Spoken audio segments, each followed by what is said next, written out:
Ano ba ang gusto mong applyan? Anong pangalan mo nga pala? Wilson Ho. Wilson Ho. Ano apelyido mo Ho?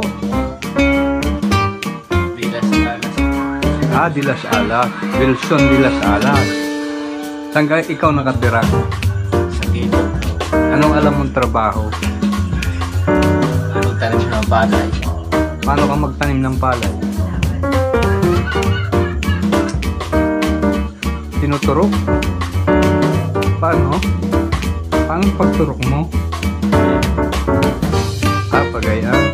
Pag mag-a-apply ka sa akin yung partner, kailangan marunong ka mag-English. Marunong ka bang mag-English? Hindi na ako. Ipapadala kita sa Korea eh. Pero hindi ka naman bulol. Sabihin mo nga, ruler. Loler. Oh.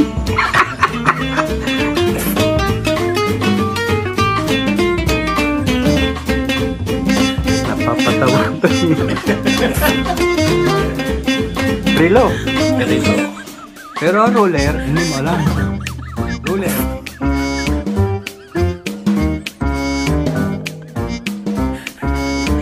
Lurer.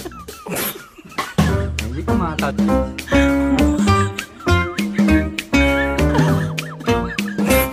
Nanggap. Ay kailangan sa Korea kung mag-English. Ruler eh. Susukatin mo yan eh. Ay paano sabihin sa iyo eh. Iabot mo nga yung ruler. Oh. Ayan, sasabihin mo lurer. Okay, bito ka, butika. Butike, butika, butike.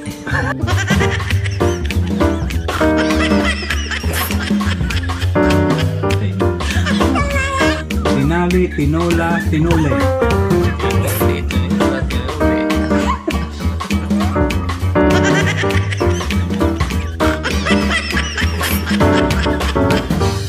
Puro tinule.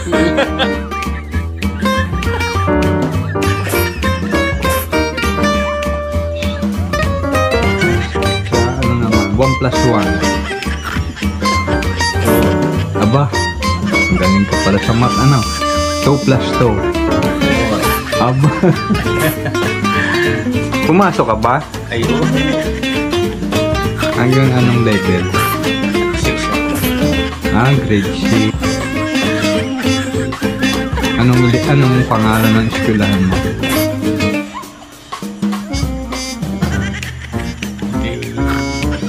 Elementary. Nakalimutan mo na? Ilan taon na ba ngayon? 49. 49. Malapit na pala mag-50 na. Ay, sige. I-apply kita sa Korea.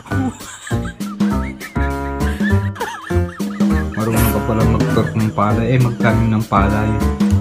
Sige, sige.